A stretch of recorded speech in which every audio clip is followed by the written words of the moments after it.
The morning was bright outside, but inside the courtroom, the air felt heavy, filled with tension and curiosity.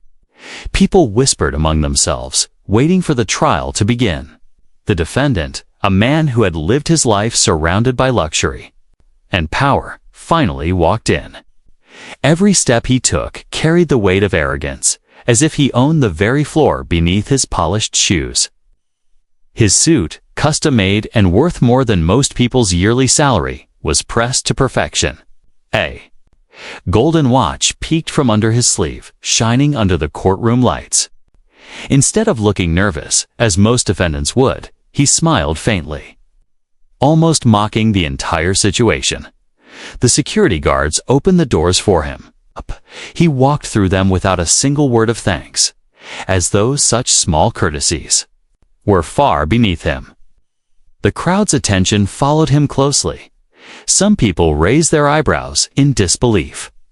Others leaned forward, eager to see how this proud man would behave in front of the judge. He gave them no acknowledgement. To him, they were invisible. In his world, only his wealth and his name mattered. When he reached his seat, he dropped down casually, not even attempting to sit with respect or composure.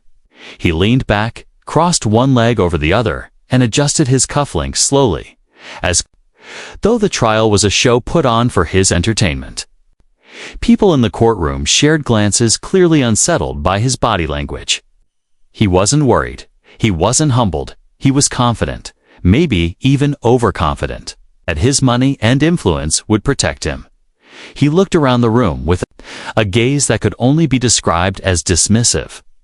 The lawyers at the front prepared their papers, but he smirked at them as if their hard work meant nothing. A few members of the jury tried not to make eye contact, already sensing that this man thought himself superior to everyone in the room. The way he carried himself spoke louder than words. He didn't need to say, "I am untouchable." His attitude screamed it for him. The whispers in the courtroom grew louder. Some spectators had come just to watch this case, already knowing about his reputation outside. He was not only rich, but also notorious for acting above the law. There were stories of him walking away from smaller charges in the past simply because of his connections. Many wondered if this trial would end the same way. But what stood out most on this day was not just his history. It was the way he carried himself, as if justice itself had no power over him. A man sitting in the back row whispered to his companion, "Look at him. He's not even pretending to be respectful." His companions shook their head in disbelief. The defendant tilted his head slightly, as if he had heard the comment. But instead of reacting, he gave a small, smug smile, almost enjoying the fact that people were shocked by him. The bailiff announced for silence, but the defendant didn't flinch. Most people would straighten up at the sound of authority, but he stayed relaxed, his arm lazily resting on the wooden table beside him. His posture showed not only arrogance but also defiance. He was a man who believed rules were made for others, not for him. Every movement seemed calculated to show he was in control. The way he flicked invisible dust off his sleeve, the way he slowly scanned the room, and the way he leaned back so far in his chair as if he were sitting in his own living room. Instead of a court, everything was designed to remind people that he thought himself above them, but underneath the arrogance, there was something else, a small but visible insecurity he tried hard to hide. His smirk was almost too forced, his movements a little too exaggerated. It was as if he wanted to convince not only the people watching, but also himself, that he had nothing to fear. Perhaps deep inside, he knew this day could change his life forever. Still, he wore the mask of pride. When his lawyer leaned over to quietly remind him of something important, he didn't nod respectfully. Instead, he barely listened, brushing the advice aside with a dismissive wave of his hand. His lawyer frowned, but the defendant didn't care. To him, the trial wasn't about proving innocence or guilt, was about showing dominance. The spectators sensed this energy. Some were angered, others fascinated, but no one could look away. His entrance alone had transformed the courtroom into a stage, with him as the unwilling star. His arrogance wasn't just a trait, it was a performance one that demanded attention from everyone present. As he sat there, waiting for the judge to appear, the room seemed to hold its breath. The defendant tapped his fingers lightly on the desk, humming softly under his breath, as if this was just another ordinary day. But for everyone else, this moment was extraordinary. They were about to witness whether arrogance and wealth could truly overpower justice, or whether justice would finally humble a man who believed he was untouchable. The heavy doors at the side of the courtroom creaked open, and the murmurs instantly died down. Every eye turned to the entrance. The moment everyone had been waiting for had arrived. The judge was about to take the bench. The silence was thick, filled with both respect and curiosity. The black judge, figure of calm authority, walked in with slow but steady steps. His robe, flowing behind him, carried not just fabric, but a weight of dignity, experience, and justice. His face showed no anger, no emotion, only a kind of quiet strength that seemed to command respect without ever demanding it. Those who had seen him preside over trials before knew he was a man who believed deeply in fairness and discipline. He was respected by attorneys, feared by criminals, and admired by those who believed in the justice system. As tradition required, the bailiff called out, "All rise." The audience, the lawyers, the jury, everyone stood immediately. Wooden chairs scraped against the floor as the room rose to its feet in unison, a sign of the deep respect that comes with the presence of the judge. Everyone except one man. The defendant stayed seated. He crossed his legs again, adjusting his cufflinks as though the entire tradition was meaningless. His eyes darted around the room as if to say, "Why should I stand? Who here deserves my respect?" It was an act so small in movement but so loud in meaning that the entire room seemed to hold its breath again. People turned their heads, some gasping softly, unable to believe what they were witnessing. The judge paused at the bench before taking his seat. He didn't speak right away. Instead, he looked directly at the defendant. The courtroom, which had already fallen silent, now felt as if even the air had stopped moving. The gaze of the judge was firm but not aggressive, calm but heavy enough to remind everyone of the power he held. For a brief moment, it was as if the two men, one robed in dignity and justice, the other wrapped in wealth and arrogance, were locked in a silent battle. The defendant smirked faintly, as though amused by the attention, while the judge's face remained still, unreadable. It was the contrast between humility and pride, respect and arrogance, power earned and power bought. Finally, the judge lowered himself into his chair with grace. He placed his hands on the desk before him, leaned slightly forward, and continued. With the opening of the court, his voice was calm, deep, and steady, carrying across the room with ease. It was the kind of voice that didn't need to be loud to be commanding. But even as the proceedings began, the tension from that brief standoff lingered in the air. People whispered behind their hands. They had seen many trials before, but rarely did they see a defendant dare to openly disrespect a judge, let alone one with such a powerful reputation.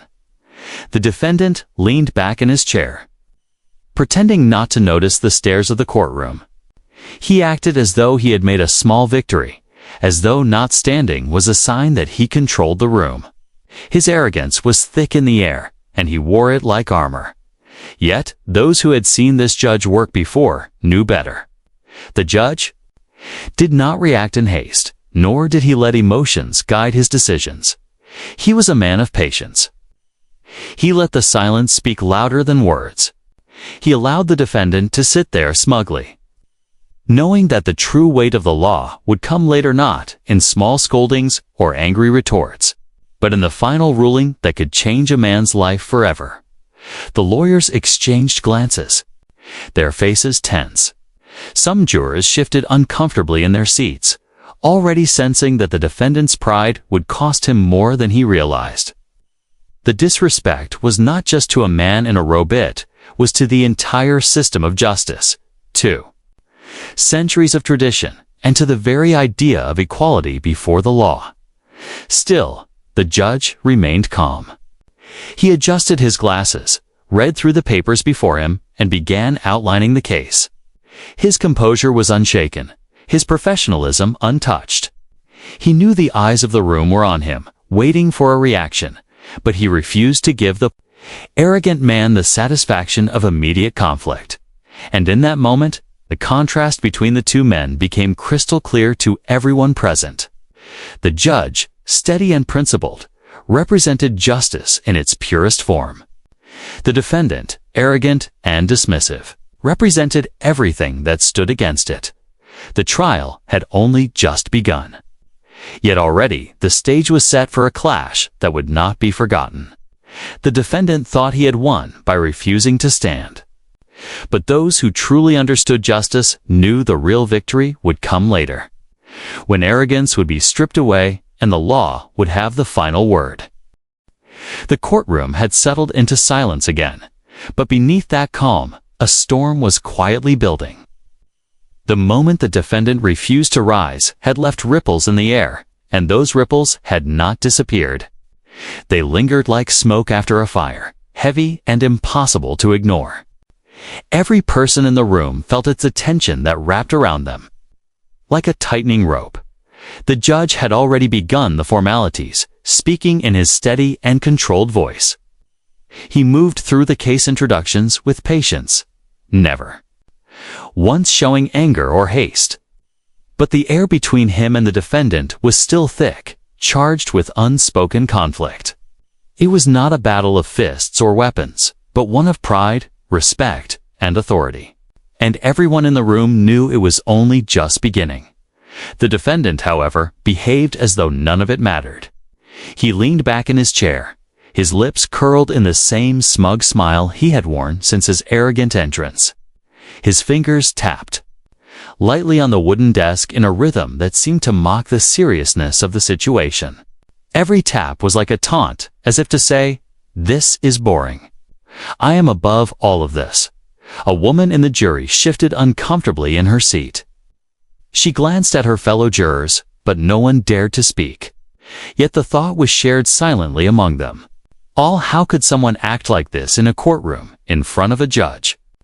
They had seen nervous defendants, frightened ones, even defiant ones. But this man was something different altogether. His arrogance wasn't nervousness or fear disguised, it was pure entitlement. The judge noticed it all. He didn't have to. Look directly at the defendant every second. His years of experience told him everything. The body language, the attitude, the smirk, it all revealed a man who believed himself untouchable. Yet, the judge remained calm, his voice never faltering. He understood the power of silence, the strength of patience. Sometimes the most effective way to deal with arrogance is not to fight it immediately, but to let it grow so its downfall is louder when it finally collapses. Still, the room could feel the tension thickening. The spectators whispered behind their hands, "Did you see him not stand?" One man murmured to his neighbor, "Yes." The other replied in a hushed tone, "Unbelievable. He thinks he's a king." Well, the judge won't forget it. The first man whispered back, "Mark my words, he'll pay for it." The defendant caught the whispering. He tilted his head slightly, his smirk growing wider. He thrived on the attention. To him, the gasps and the shock of the crowd were not signs of shame, but trophies. Every stare fed his ego. He believed he was in control of the room, that he had already bent the trial to his will simply by refusing to follow the most basic rule of respect. But beneath that shallow victory, a subtle change was happening. The jurors weren't impressed. The spectators weren't amused. And the judge, calm as ever, was letting him dig his own grave inch by inch. The tension rose further when the judge asked, the defendant's lawyer, to speak. The attorney stood, adjusting his papers nervously, aware that all eyes were still on his client's behavior. As the lawyer spoke, explaining details of the defense, the defendant interrupted with a loud sigh. He rolled his eyes and shook his head dramatically, as if the lawyer's words were a waste of time. A few gasps came from the benches. Some people couldn't believe the audacity. The judge's gaze shifted slowly back to the defendant. Again, there was no anger, only a long, quiet stare. The kind of stare that carried weight, like a silent warning. You are being watched. Every move you make is being recorded in more ways than one. But the defendant didn't back down. He leaned forward this time, resting his elbows on the desk, and muttered under his breath, loud enough for those nearby to hear. "This is ridiculous." The clerk, sitting at the front, stiffened. The bailiff shifted his stance. Even the stenographer, who was busy typing every word, raised her eyes for a brief second, as if questioning whether to note down his disrespect. The room had grown tighter, the air almost unbreathable with the building tension, and yet the judge remained still. His silence was not weakness, was strategy. He understood what few others in the room did. Arrogance always speaks louder than reason, and sooner or later, it writes its own punishment. The more the defendant revealed his pride, the more the weight of justice would crush him in the end. People leaned forward in their seats, sensing that they were witnessing something more than just a trial. This wasn't only about guilt or innocence. This was about respect, about equality, about whether wealth and arrogance could truly stand against justice. The judge represented the law. The defendant represented defiance.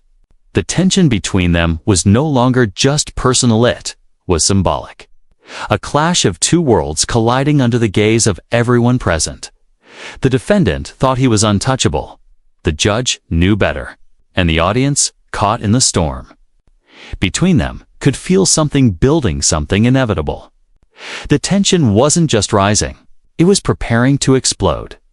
The silence in the courtroom was heavy, but it did not last for long. The moment finally came when the judge addressed the defendant directly. His voice was calm, steady, and firm, carrying across the entire room, "Mr. Reynolds, when this court calls for order and respect, everyone present is expected to follow.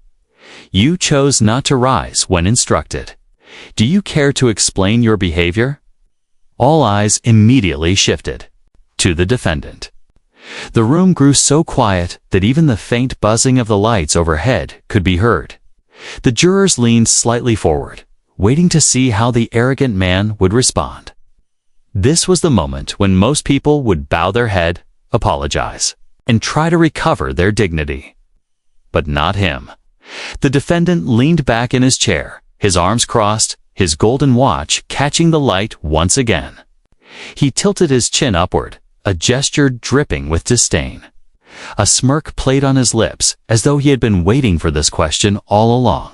"Explain," he repeated slowly, his voice carrying a sharp edge of mockery.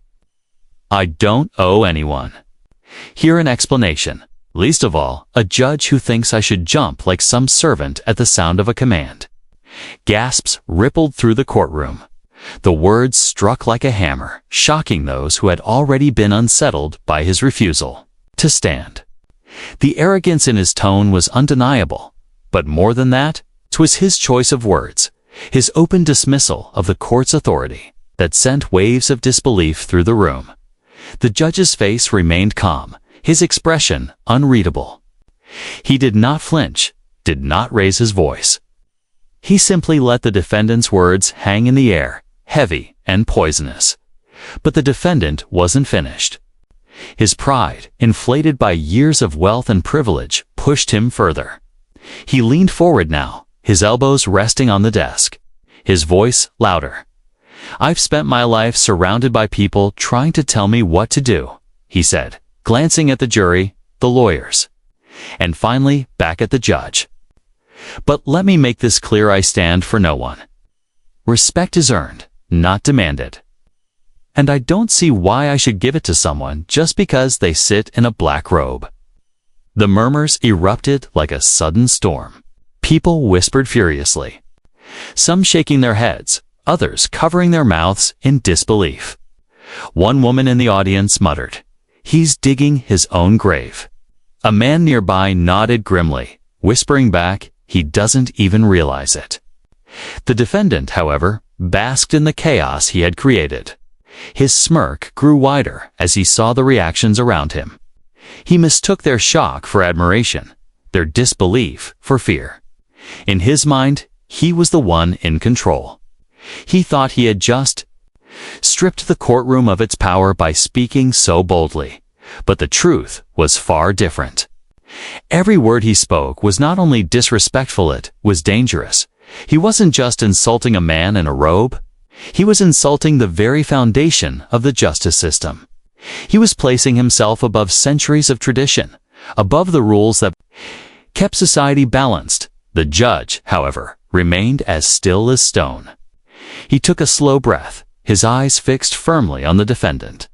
He did not argue. He did not interrupt. He allowed the defendant's arrogance to echo through the courtroom, knowing it was sealing his fate more than any lawyer or witness could. The jurors were not blind to this. They exchanged subtle looks, their faces hardening.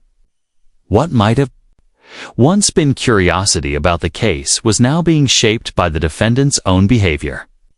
His words painted him not as a man fighting for justice, but as a man too proud to submit to it. Finally, the judge spoke. His voice was calm, but there was a weight behind it, a weight that pressed down on every person listening. "Mr. Reynolds," he said, his tone firm but not angry, "this court does not ask for your respect. It requires it. You may believe you are above these proceedings, but you will find in time that the law does not bend to arrogance." The defendant laughed softly under his breath, shaking his head as if the judge's words were meaningless. He whispered just loud enough for those closest to him to hear, "We'll see about that." The bailiff shifted, clearly displeased, and the courtroom grew tense once more. The spectators could feel if this was no longer just a trial. It was a battle of wills, a clash between a man swollen with pride and a judge who embodied justice itself. And though the defendant thought he had won by speaking so boldly, the truth was written on the faces of those watching. He had not won. Respect, he had lost it entirely. The tension was no longer simmering quietly. It was boiling now, ready to spill over. The last word from the defendant's mouth still echoed in the air. His sneer, his dismissal of the judge, and his arrogant tone had landed like a thunderclap in the quiet hall of justice. For a moment, there was nothing, no sound, no movement. It was as if the room had frozen in disbelief. Then, slowly, the tension began to unravel. The reaction was everywhere. A sharp gasp escaped from the gallery, followed by whispers that spread like fire across dry grass. "Did you hear that?" One woman hissed under her breath. "He just said that to a judge." Another spectator shook his head in disbelief. "This man is finished," he muttered, though his eyes remained glued to the defendant, who still sat there, smirking, basking in the attention. On the jury bench, the effect was even more powerful.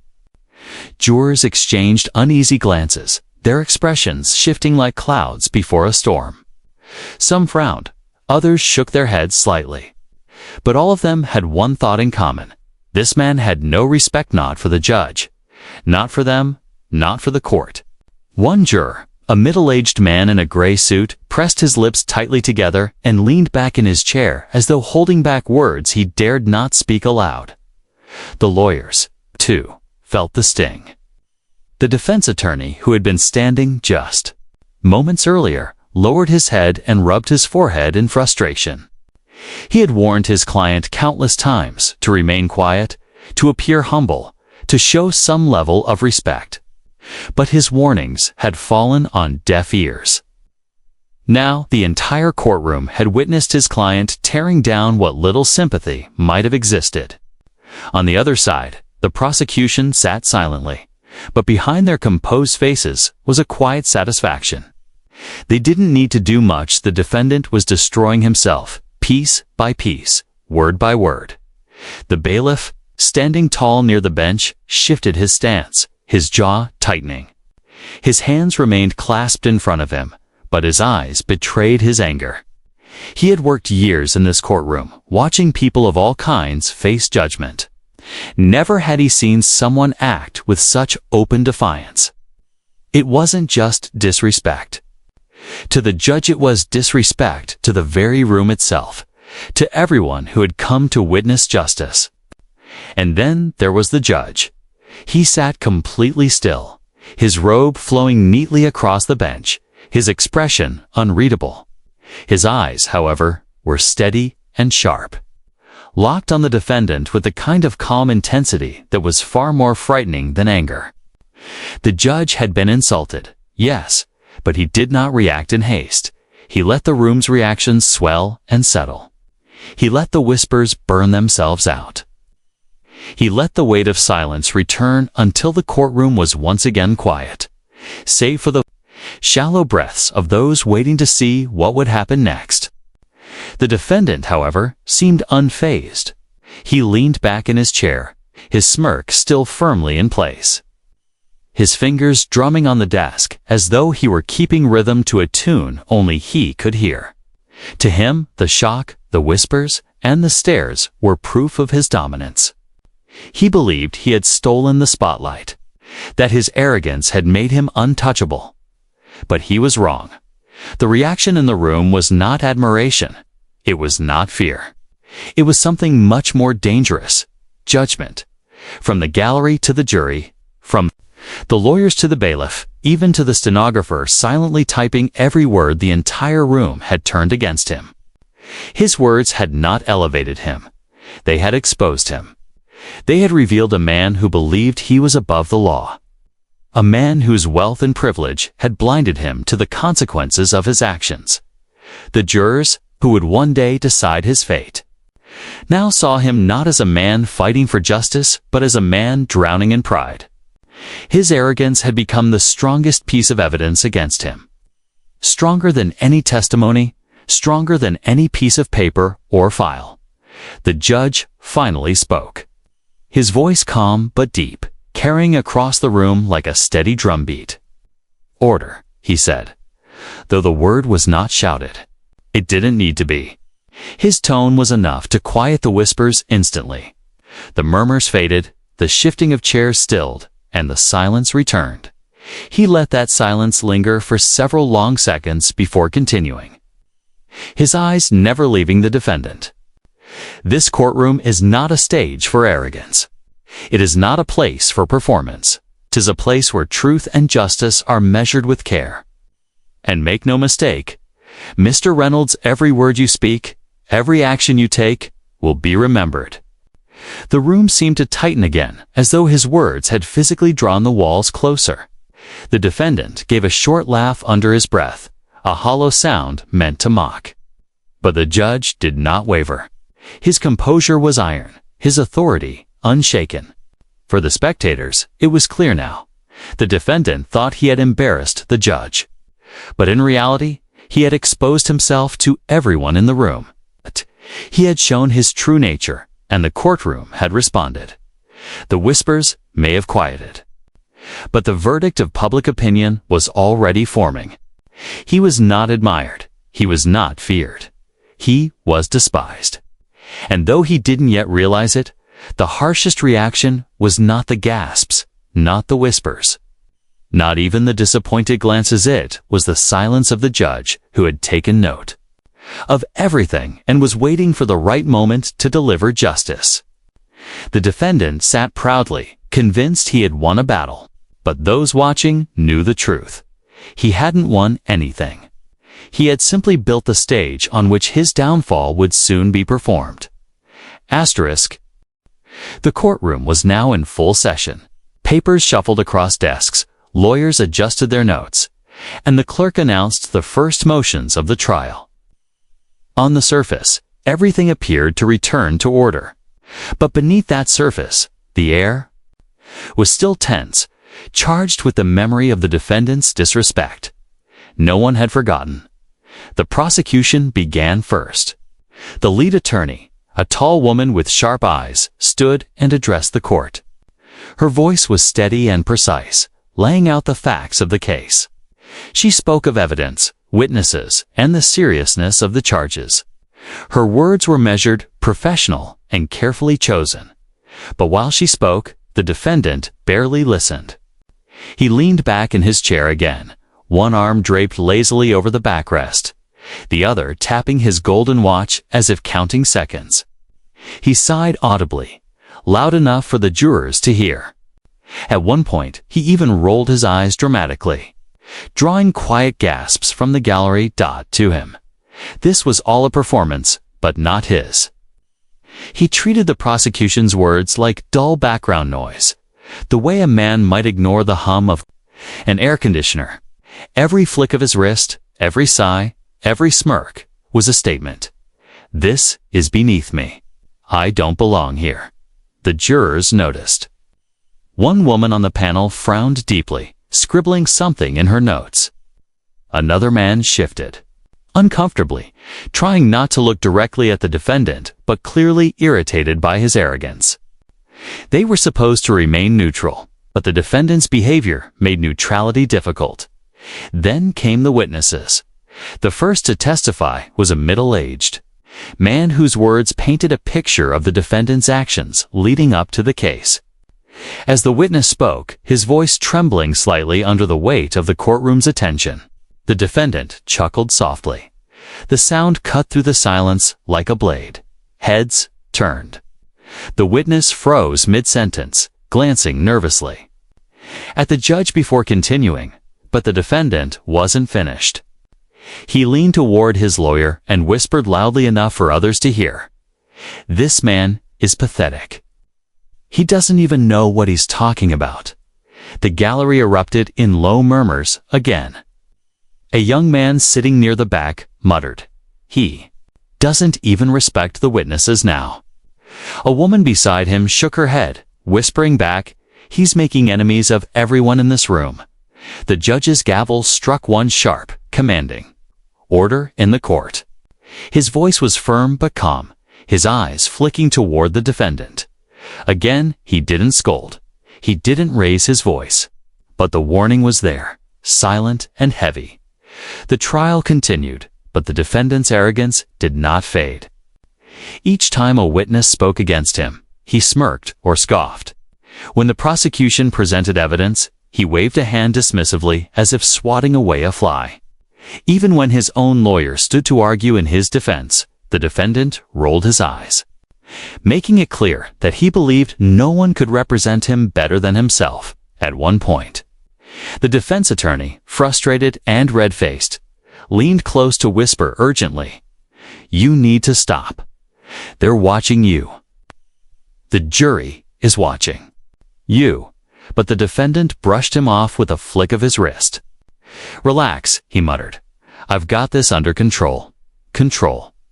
That was the illusion he clung to. He believed his wealth and status had always shielded him, that the courtroom was just another stage he could dominate with arrogance.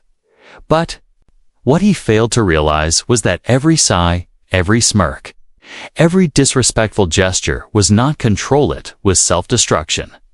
The jurors were not impressed. They were taking notes, their pens scratching quietly as they wrote observations that had nothing to do with the facts of the case and everything to do with the man before them.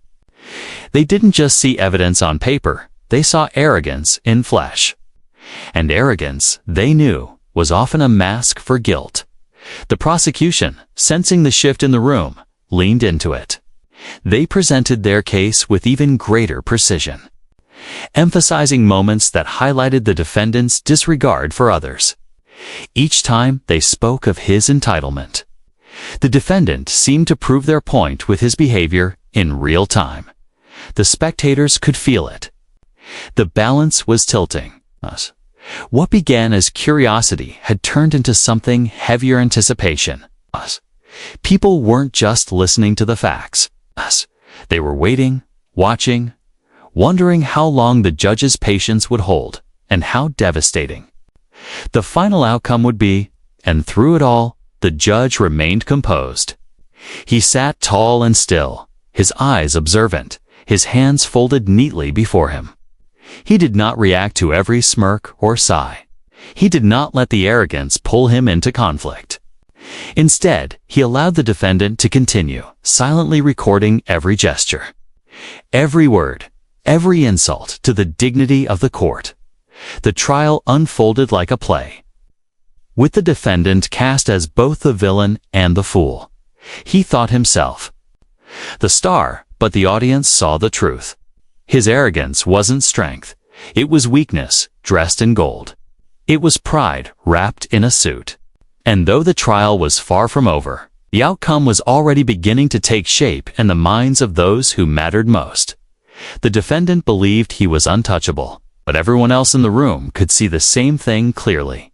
He was digging his own grave, one arrogant gesture at a time. The long days of testimony, evidence, and arguments had finally come to an end. The trial that had begun with arrogance and disrespect was now drawing to its conclusion. The air inside the courtroom was different, was heavier, charged with the anticipation of what was about to happen. Spectators leaned forward in their seats. Jurors sat stiffly with their verdict already delivered. And the attorneys waited with tense expressions. At the center of it all sat the defendant. His posture had not changed much since the first day. He still leaned back in his chair, his chin slightly lifted, his expression full of smug confidence. To him, this was nothing more than a formality.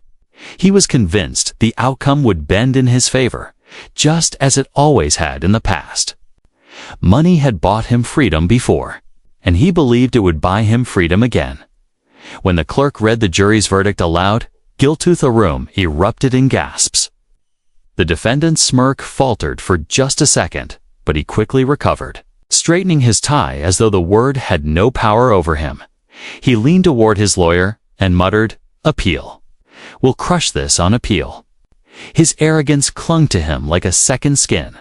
But then came the moment that would strip that arrogance away. The judge adjusted his glasses, straightened in his chair, and began to speak. His voice was calm, steady, and unshakable. He spoke first of the law, of fairness, of the responsibility of the court to uphold justice without bias or favor. He reminded the room that respect for the system was not optional, it was essential. And then his tone grew heavier, sharper, though never raised in anger. "This court has observed not only the facts of this case," the judge said, his gaze firmly on the defendant, "but also the conduct of the defendant himself. Throughout these proceedings, you have shown arrogance, disrespect, and contempt, only for this court but for the very principles of justice.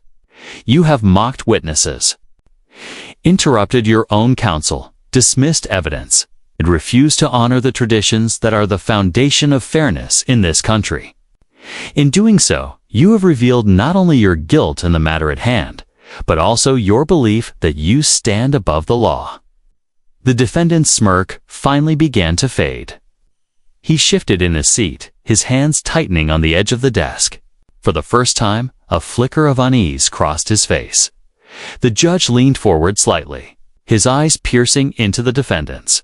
"But hear me clearly, no one, no matter their wealth, their status, or their arrogance, is above the law." The silence in the room was electric. Every word struck like a hammer against the defendant's pride. The spectators held their breath, the jurors sat frozen, and even the defense attorney lowered his eyes as if already knowing what was about to come. Then the sentence was delivered. "In light of the seriousness of your crime, and in light of your conduct before this court, I hereby sentence you." The judge paused for a brief moment, his words hanging in the air like thunder before a storm.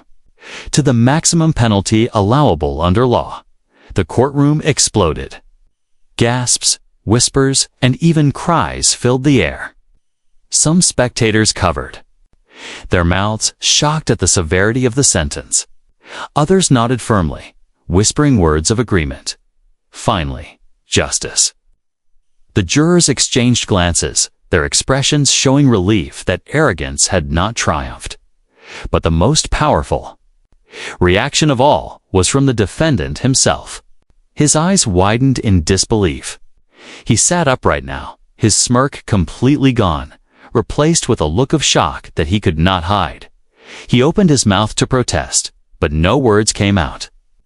For the first time in his life, perhaps, he was speechless. The judge continued, his voice unwavering. Let this serve as a reminder to you, and to all who witness this trial. Justice does not bow to arrogance. Respect is not bought with gold or demanded with power, is earned. And when it is denied, the law itself will answer.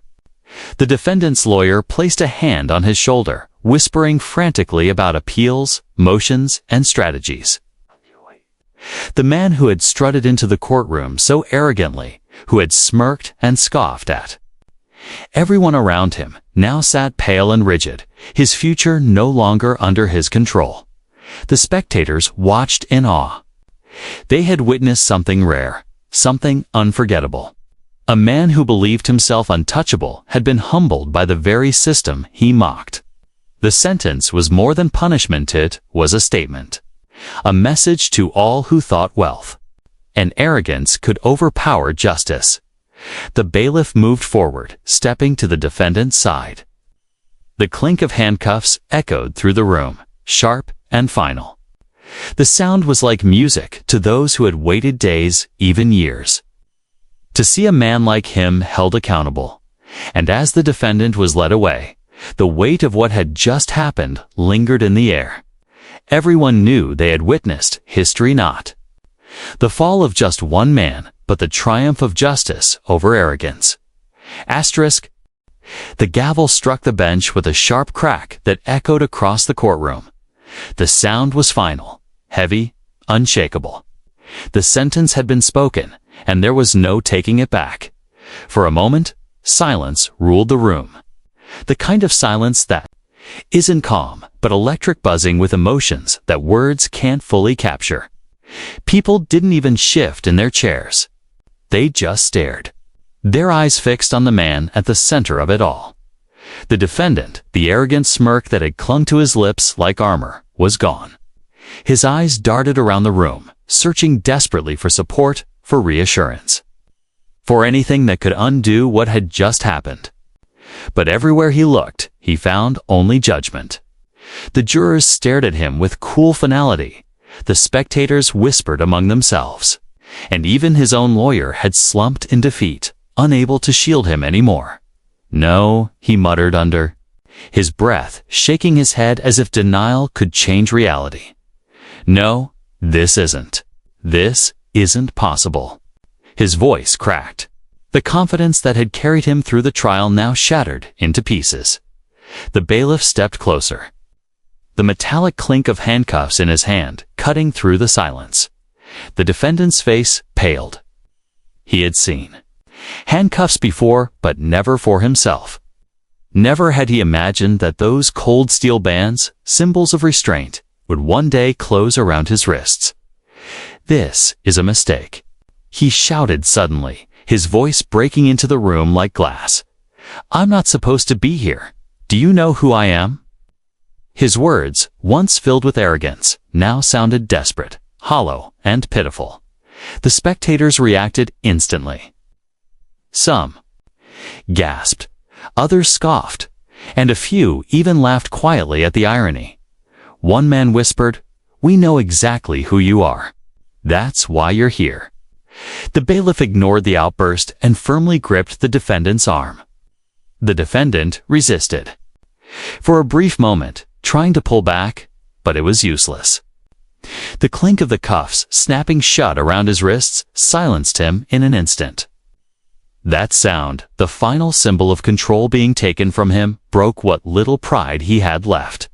He slumped in his chair, shoulders dropping as though the weight of the sentence had physically pressed him down. For the first time since entering the courtroom, he looked small, not the towering figure of wealth and arrogance he had pretended to be, but just another man stripped of his illusions. Meanwhile, the spectators buzzed with emotion. Some whispered words of relief, justice at last. Others shook their heads in disbelief. I never thought I'd see it. The jurors, still seated, exchanged subtle glances, their expressions reflecting a mix of satisfaction and gravity. They knew they had made the right choice, but they also understood the weight of their decision. The judge, however, remained calm and steady. He did not gloat, did not scold, did not even show satisfaction. His duty was not to celebrate, it was to uphold justice.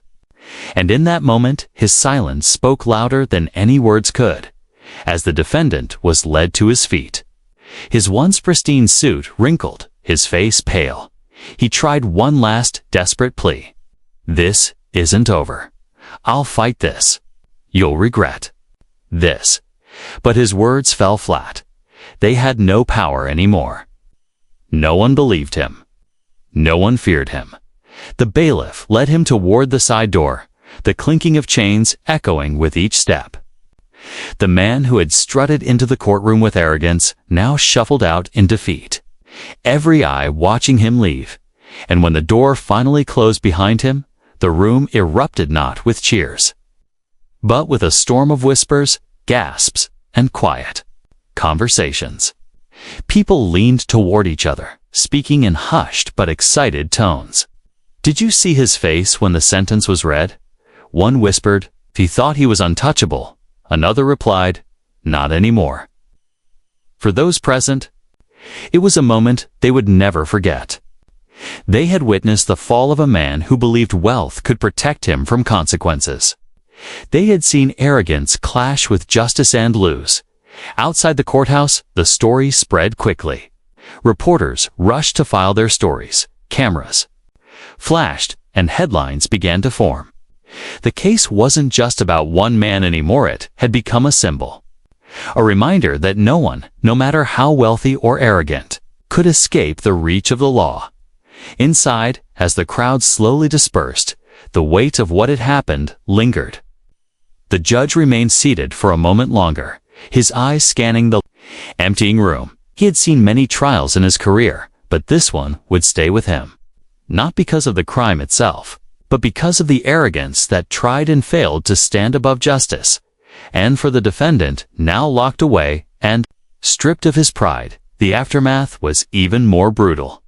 The world outside no longer saw him as powerful.